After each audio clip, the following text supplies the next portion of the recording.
अगर उपासक में सदाचार इंद्रियों की पवित्रता नहीं है तो ढकोसला किसी व कुछ नहीं रहेगा। ये अच्छे से समझ लो, तुम में बहुत सामर्थ्य है, जागो। अगर झुक गए तो रौंद दिए जाओगे। सच्ची मानना, जब गलत हो जाता है आचरण तो अपना मन अपने को कहता है नष्ट कर दो, ये जीवन किस काम का। होश में हमारे शब्दों को ध्यान से सुनना। यदि तुम परमार्थ के पथिक हो, ये तीन बातें नहीं है तो तुम्हारा पतन हो चुका है। पतन हो जाएगा नहीं, नाप लो, तुम्हारा पतन हो चुका है। हमारा मन भजन में लेकर, होटलों में खाओगे, भजन में मन लगेगा, अशुद्ध आहार करोगे, मनमानी व्यभिचार प्रवृत्तियों का दर्शन, संभाषण और क्रिया करोगे और तुम्हारा मन सच्चिदानंद प्रभु में लग जाएगा। तमाशा समझा है। अपनी इंद्रियों को सदाचार परायण रखना। इंद्रियां इस सदैव व्यभिचार की तरफ भागती हैं। नेत्र व्यभिचार दोष, बार बार दूसरों के प्रति देखना आकर्षणकारी, कैसा भी दोष अंदर का भाव हो, नेत्र दोष। दूसरों की बातें सुनना, श्रवणेन्द्रिय दोष। वाणी से दूसरों की चर्चा करना, वाणी। ऐसे हर इंद्रिय अपने व्यभिचार में जाना चाहती है।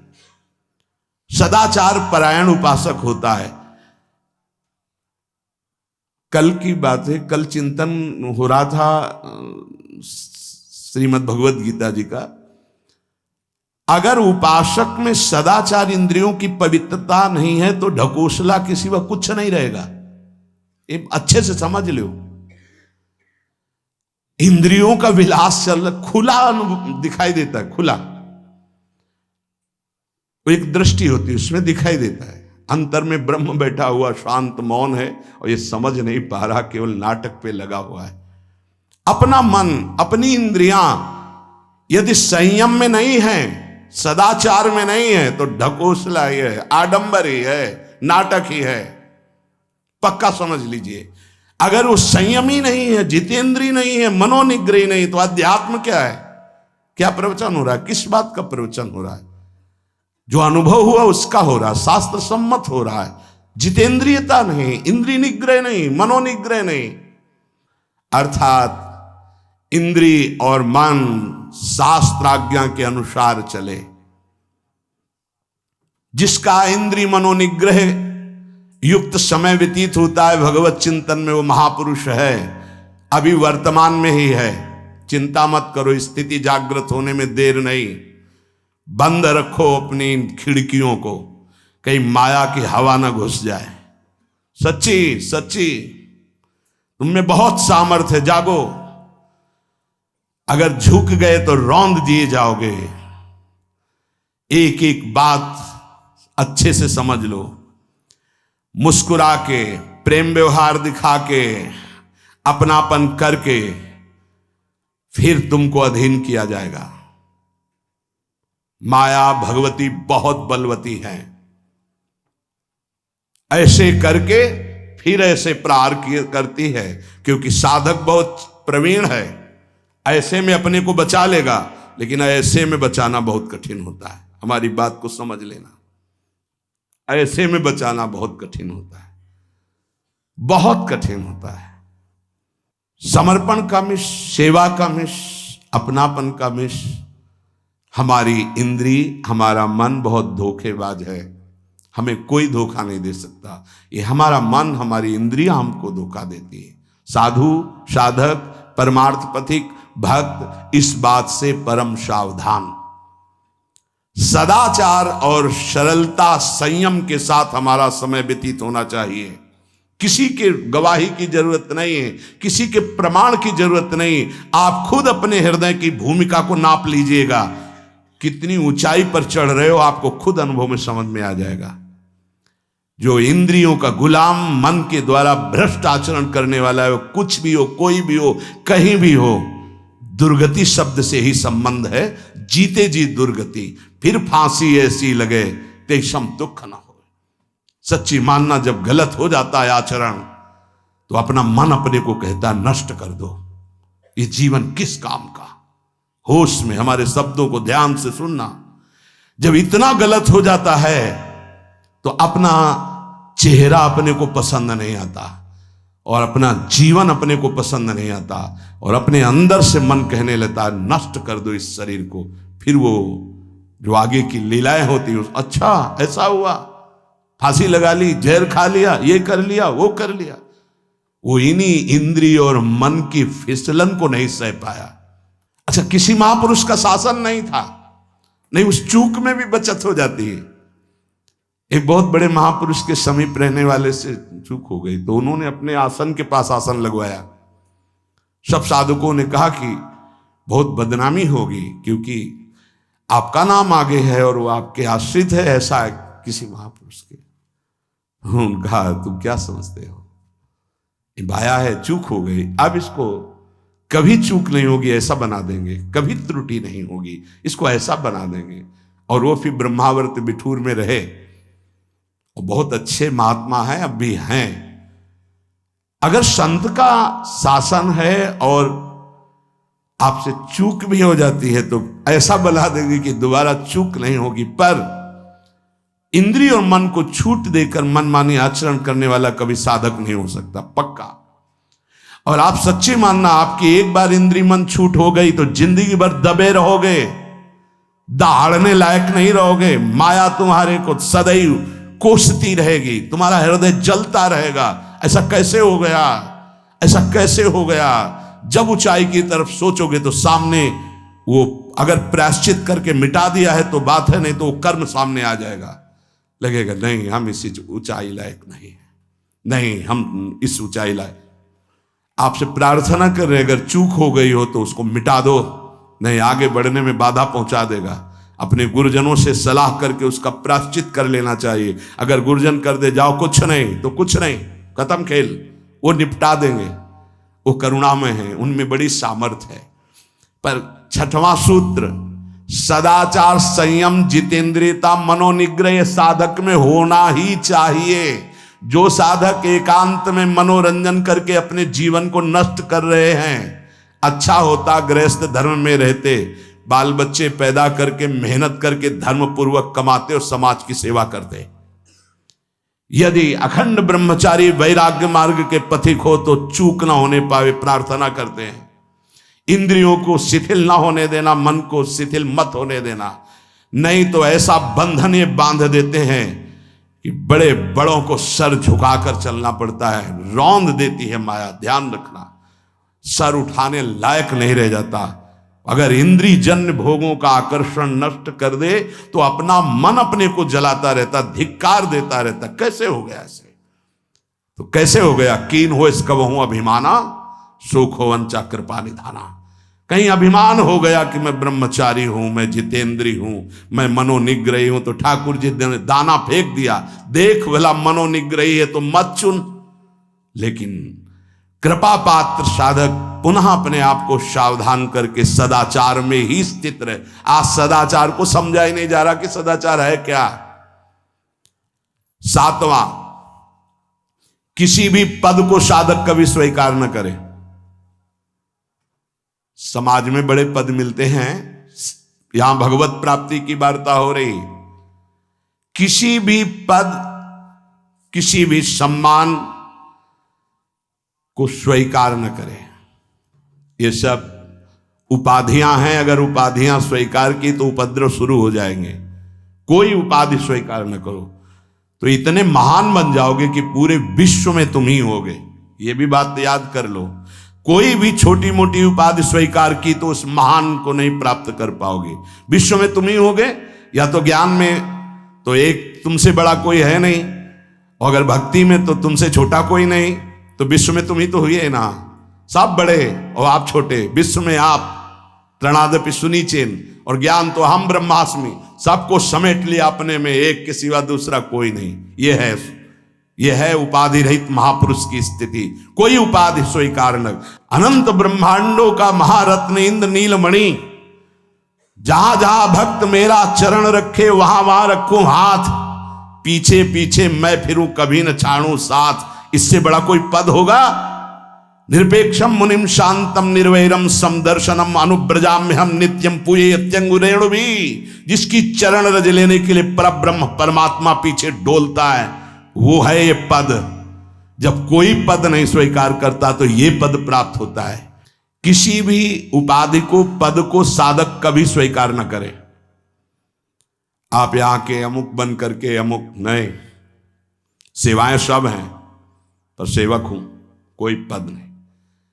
देख लो बड़े बड़े महापुरुषों को। पूज्यपाद उड़िया बाबा जी ने जब देखा तो दंड का विसर्जन कर दिया कि पद की तरफ एक घसीट रहा है। गंगा जी में महाप्रभु चैतन्य देव जी ने गंगा जी में जो हमारे परम पद के बीच में आएगा वो सबका प्रवाहित कर देना ही उचित है। बहुत समझना, पूरे जीवन भर याद रखना, यह अध्यात्म है। अध्यात्म कभी कोई भी उपाधि स्वीकार ना करे। वो बहुत जल्दी उपाधियां सामने लिख दी जाती है, तभी कोई वो स्थिति ही नहीं आती। उपाधि हमारे ब्रजमंडल में एक से एक महापुरुष हुए हैं। बाबा प्राण धन रहे हैं, कितने संत महापुरुष, और उनको यहां प्यार से ब्रजवासी जन मेरो बाबा, प्रिया प्रीतम के लाडले। कोई उपाधि नहीं, कोई पदवी नहीं, कोई प्रतिष्ठा नहीं। ये आखिरी है। किसी भी परिस्थिति में अपने आराध्य देव का चिंतन ना छूटने पावे, पूर्णता। ये तभी हो सकता है जिसके जीवन में ये तीन बातें हैं। आखिरी वाली बात, किसी भी परिस्थिति में अपने लक्ष्य का चिंतन न छूटने पावे। ये तीन बातें जिसके जीवन में है तो ये आखिरी बात पूर्ण होगी। आखिरी और पहली दो बहुत जोर की बात थी। पहली थी किसी संत महापुरुष का शासन, और पूर्णता आई किसी भी परिस्थिति में अपने लक्ष्य का चिंतन न छूटना। बीच में अपने आप सब आ जाएगा। तीन बातें, पहली व्यवहार शुद्धि, दूसरी नियम निष्ठा, और तीसरी प्रतिज्ञा पालन। तुम चाहे जिस संप्रदाय के हो, जिस वर्ण के हो, चाहे जिस आश्रम के हो, और चाहे जो हो, यदि तुम परमार्थ के पथिक हो, ये तीन बातें नहीं है तो तुम्हारा पतन हो चुका है। पतन हो जाएगा नहीं, नाप लो, तुम्हारा पतन हो चुका है। पहला, व्यवहार शुद्धि। आपका जीवन किस मार्ग का पथिक है? बोले गृहस्थ।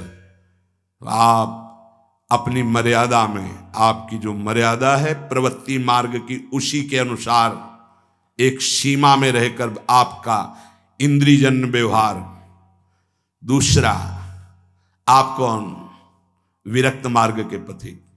अब निवृत्त मार्ग के पथिक के बहुत से रास्ते हैं, संन्यास, योग मार्ग, अमुक अमुक अमुक अमुक, लेकिन हर निवृत्ति मार्ग का एक ही उपदेश है, उसका व्यवहार शुद्ध होना, इंद्रिय संयम, मनोनिग्रह।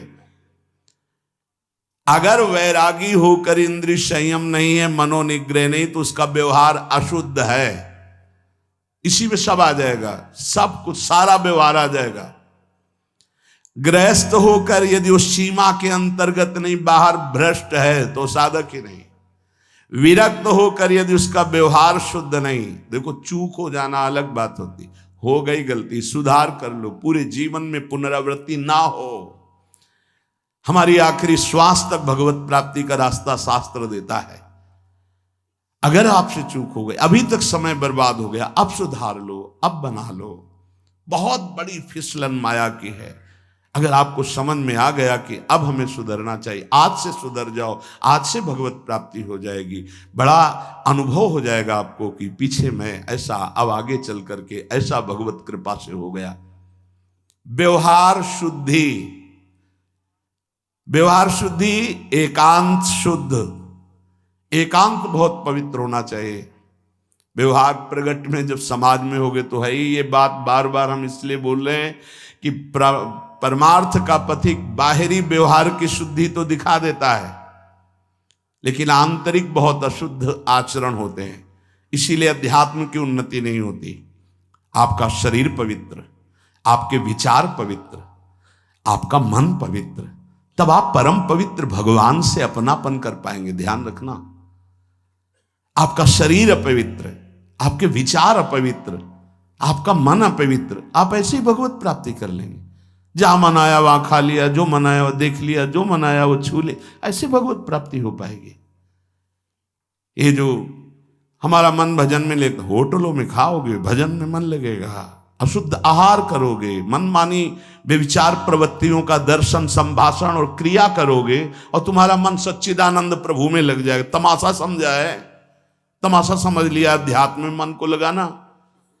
आहार शुद्ध नहीं, विचार शुद्ध नहीं, आचरण शुद्ध नहीं, चार लोग बैठे हैं उसी में अपनी इंद्रियों को बार बार तुम आकर्षण, शरीर आकर्षण की तरफ ले जा रहे, दिखाई नहीं दे रहा है क्या स्थिति तुम्हारी। बात करेंगे ब्रह्म ज्ञान के नीचे बात ही नहीं, अरे कुछ नहीं है। संयम से चलो, सदाचार से चलो, पवित्रता से चलो तो कोई संशय ही नहीं रह जाएगा। पर संयम, सदाचार, पवित्रता ये सब केवल ग्रंथों में लिख रहे हैं, पर अपने तो सौभाग्यशाली है ना, चल सकते हैं, अपने को अवसर मिला है। जो नहीं चल पा रहे हैं वो कम से कम सुन तो रहे हैं, चलने की तैयारी कर रहे हैं। लेकिन आप लोग तो चलने की तैयारी नहीं, चल चुके हैं। आप अपने को बचा लीजिए, आप अपने को संभाल लीजिए। पूज्य बाबा कह रहे हैं व्यवहार शुद्धि, नियम निष्ठा, प्रतिज्ञा पालन नहीं तो वो पतित हो चुका है, पतित हो जाएगा नहीं, पतित हो चुका है। दूसरा है नियम निष्ठा, जो तुम्हें गुरु ने दी है या स्वयं धारण की है, दोनों बातें होती। जब कितना, कौन कौन सी दिनचर्या के नियम, कितना पाठ, क्या सेवा, इनका नियम होता है। हमारा नियम है इतने बजे उठ जाना, हमारा नियम है ये पाठ करना, हमारा नियम है ये करना। उन नियमों को कोई देखे ना देखे हमें प्राणपण से पालन करना है। अपनी दिनचर्या में, दिनचर्या में इतना पावर है कि जहर भी समन हो जाएगा। मीरा जी का समन हो गया ना, तो आप कहोगे वो तो मीरा जी थी, तो मीरा जी में क्या था, मेरे तो गिरधर गोपाल दूसरों न कोई, लाओ तुम भी मीरा जी बन जाओगे।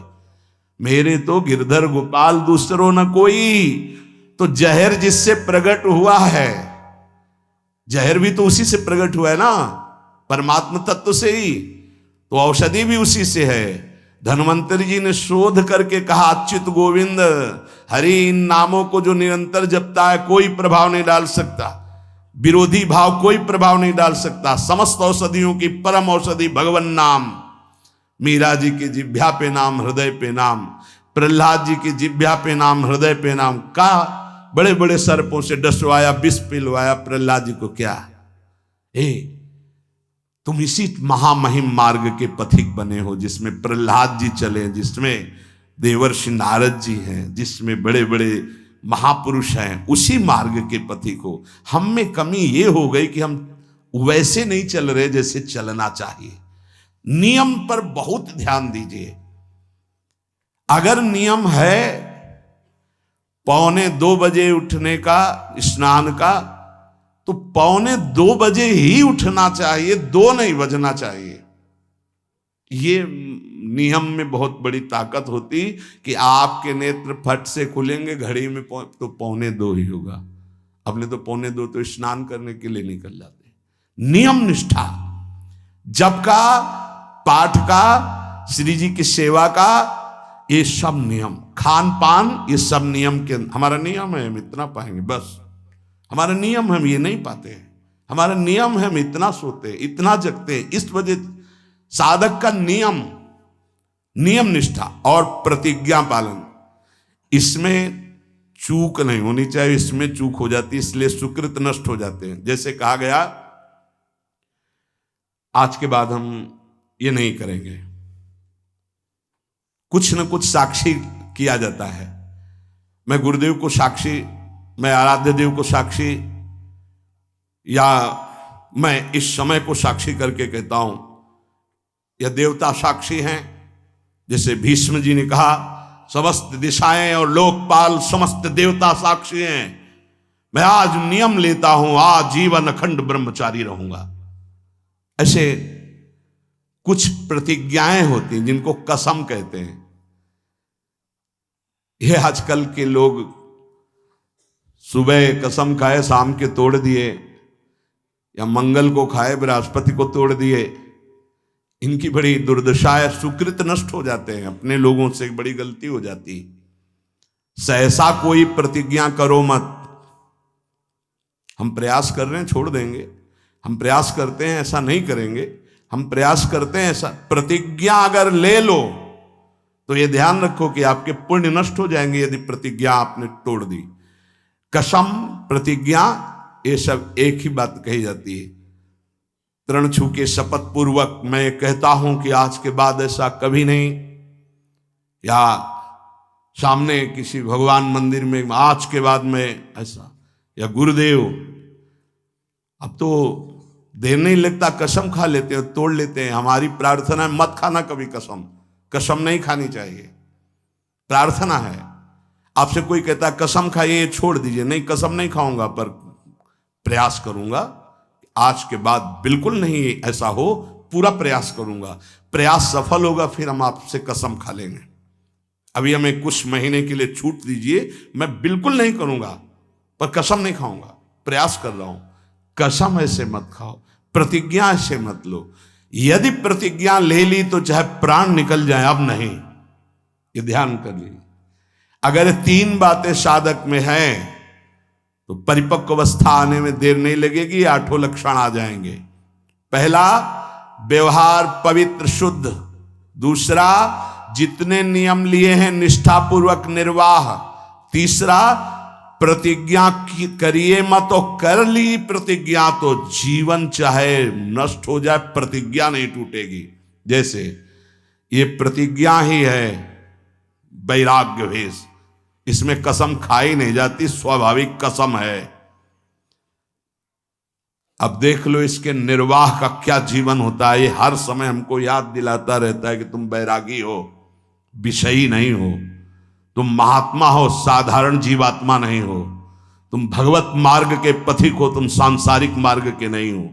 अब बस इस एक प्रतिज्ञा का पालन कर लो, भगवान मिल जाएंगे। ये हर समय उपदेश देता रहता है। जब भगवावस्था धारण कराया गया था तो यही कहा गया था, जब संन्यास वेश, ध्यान रखना ये काषाय वस्त्र की मर्यादा को रखना।